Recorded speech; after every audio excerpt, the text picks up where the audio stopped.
नमस्कार दोस्तों, मैं हूं एस्ट्रो सर्वेश और एस्ट्रो सर्वेश के इस नए वीडियो में आपका स्वागत है।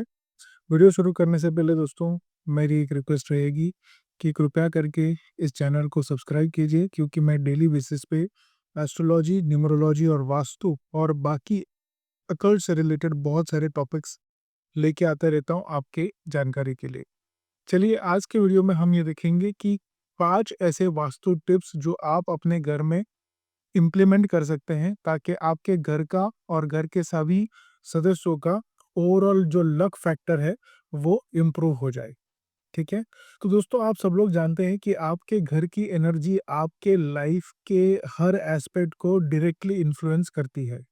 करियर हो, मनी हो, रिलेशनशिप हो या हेल्थ हो, हर एस्पेक्ट में सभी मेंबर्स के ऊपर घर की जो वास्तु की एनर्जी है वो बहुत ज़्यादा इम्पैक्ट करती है। आज के वीडियो में मैं आपको 5 पावरफुल वास्तु टिप्स दूंगा जो आपके घर की एनर्जी को शिफ्ट करेंगे और आपके लाइफ में बेटर लक और प्रॉस्पेरिटी लेकर के आएंगे। और अगर आप आपके घर का पर्सनलाइज्ड वास्तु एनालिसिस चाहते हो तो डिस्क्रिप्शन में दिए गए हुए लिंक के ऊपर आप क्लिक करके एस्ट्रोलॉजी, न्यूमरोलॉजी और वास्तु का कंप्लीट कंसल्टेशन पैकेज मेरे साथ बुक कर सकते हो। ठीक है। तो चलिए सबसे पहले टिप नंबर 1 को देखेंगे, जो कि है आपके घर का एंट्रेंस यानी मेन डोर।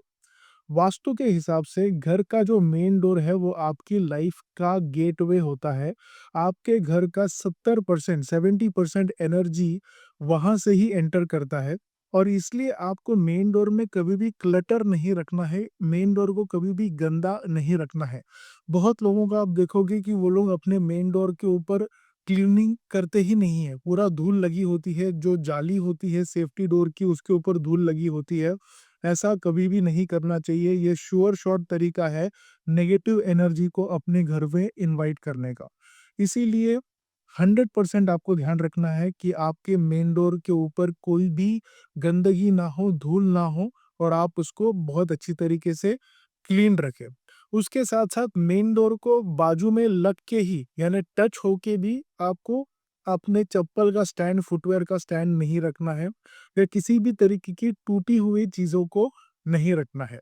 अगर आप आपके फेस्टिवल के समय पे और त्योहारों के समय पे तोरण डालते हो फ्लावर्स का, तो उस तोरण को भी आपको 2 से 3 दिन के बाद में निकाल देना है। सूखा हुआ तोरण आपके घर के दरवाजे के ऊपर नहीं लगना चाहिए, वो भी एक वास्तु के हिसाब से गलत प्रैक्टिस है। आप देखोगे बहुत सारे लोग दिवाली में एक बार तोरण लगा देते हैं अपने मेन डोर पे, फिर डायरेक्ट अगले दिवाली में वो पुराने तोरण को निकाल के नया तोरण डालते हैं। ये बहुत ही गलत प्रैक्टिस है। अगर आपके घर में ऐसा है तो अभी जाके उसको निकालिए। चलिए उसके साथ-साथ जो शुभ सिंबल होते हैं, जैसे स्वस्तिक का सिंबल है, ओम का सिंबल है, ये आपने लगाना चाहिए, और उन सिंबल्स को रेगुलर बेसिस पे साफ भी करना चाहिए। और आपको हमेशा एक लाइट, जो एक ब्राइट लाइट होती है, उसको आपके मेन डोर पे जलाते हुए रखना चाहिए। कम से कम शाम के समय में तो आपने उसको जला के रखना चाहिए। और ये सिंपल चेंज अगर आप अपने घर पे करते हो तो बहुत ज़्यादा पॉजिटिव एनर्जी आप अपने घर में अट्रैक्ट कर पाओगे। तो ये पहली टिप है और इसको आपने 100% ज़रूर करना चाहिए। चलिए अब अपने दूसरे टिप की तरफ चलते हैं, जो हमारे नॉर्थ ईस्ट डायरेक्शन यानी ईशान कोण की टिप है। नॉर्थ ईस्ट डायरेक्शन जो है, ईशान कोण, उसको वास्तु में सबसे पवित्र दिशा डायरेक्शन बताया गया है। तो यहाँ हमेशा मंदिर या मेडिटेशन का कॉर्नर बनाना चाहिए। नॉर्थ ईस्ट में किसी भी कंडीशन में आपको वॉशिंग मशीन या अपने कूड़े का कचरा रखने की जो जगह होती है वो बिल्कुल भी नहीं बनाना चाहिए। अगर ऐसा आप करते हैं तो नेगेटिव एनर्जी आपके लाइफ में आएगी ही, और वो बहुत ज़्यादा प्रॉब्लम क्रिएट करती है उन लोगों के घर में जिनके घर के नॉर्थ ईस्ट में वॉशिंग मशीन रखा है या कचरे की पेटी रखी हुई है, क्योंकि नॉर्थ ईस्ट का जो डायरेक्शन है सिर्फ और सिर्फ मंदिर के लिए बनाया गया है। उसके साथ-साथ अगर आप कोई हेवी स्टोरेज वगैरह रखते हैं, तो आपके घर वालों के हर एक के इसमें आप देखोगे कि हेल्थ का प्रॉब्लम आता है, पैसे का तो 100% प्रॉब्लम आता है, और उस घर में कुछ ना कुछ झगड़ा और मिसकंसेप्शन और इस तरीके की चीज़ें होती रहती हैं, तो उस घर में शांति, सुकून नहीं रहता है।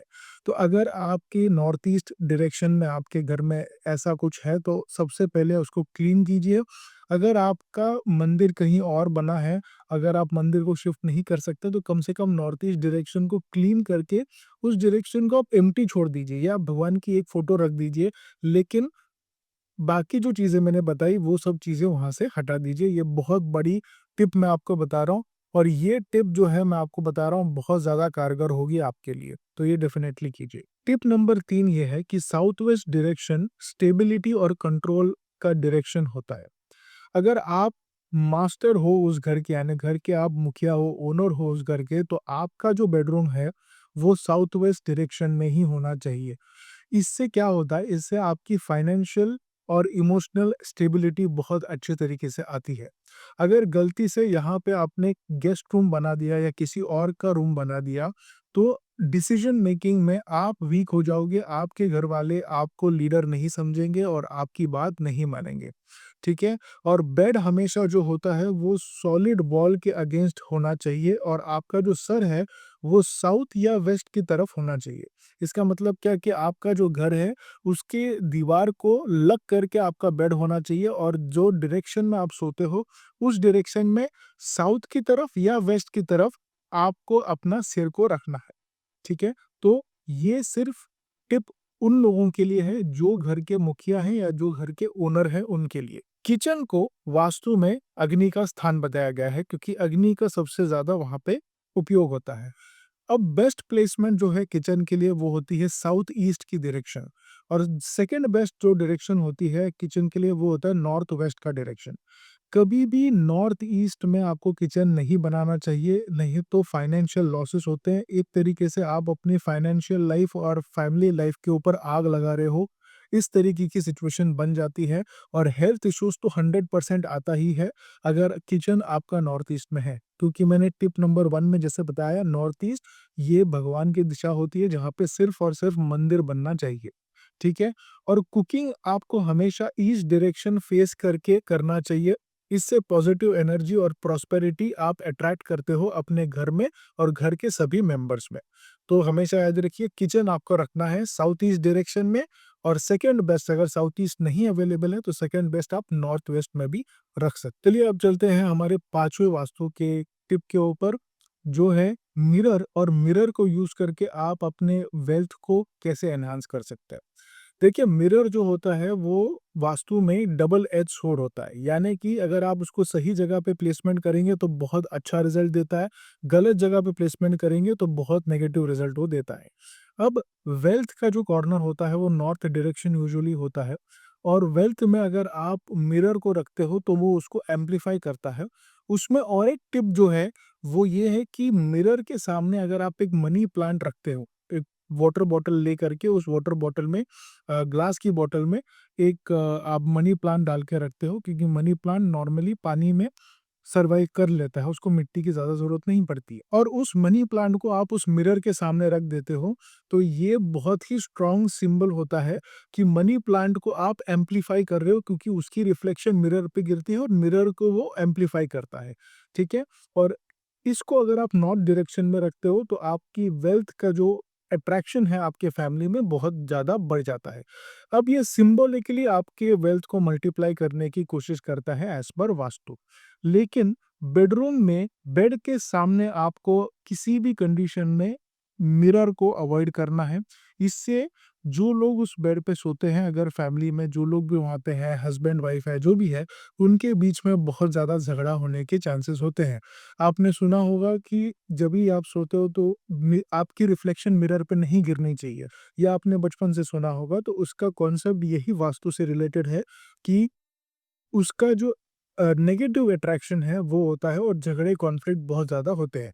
तो अगर आपका मिरर आपके बेड के सामने है तो आपको अभी ज़्यादा स्ट्रेस लेने की ज़रूरत नहीं, बस आप उसको सोने से पहले उसको कवर कर देना है किसी भी कपड़े से, या कोई आप बेडशीट उसके ऊपर डाल सकते हो ताकि आपकी रिफ्लेक्शन उस मिरर पे ना आए सोते समय।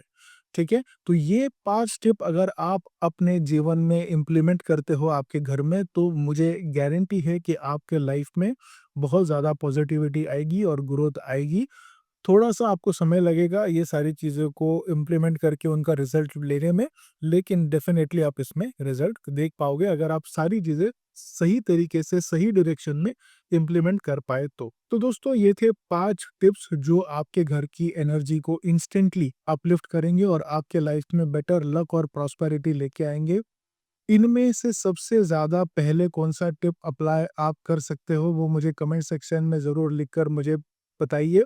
और अगर आप अपने घर का या ऑफ़िस का पर्सनलाइज़्ड वास्तु एनालिसिस करना चाहते हो ऑनलाइन भी, तो मैं आपको एग्ज़ैक्ट सॉल्यूशन और रेमेडीज़ बता सकता हूँ, जो आपके लिए कस्टमाइज़्ड और पर्सनलाइज़्ड होंगी। और मैं जो कंसल्टेशन देता हूँ, वो मैं किसी भी व्यक्ति का वैदिक कुंडली, न्यूमरोलॉजी चार्ट और वास्तु इन तीनों को कंबाइन करके फिर मैं उनको कंसल्टेशन देता हूँ, ताकि उनका जो रिजल्ट मिले वो जल्दी मिले और अच्छा रिजल्ट उनको मिले।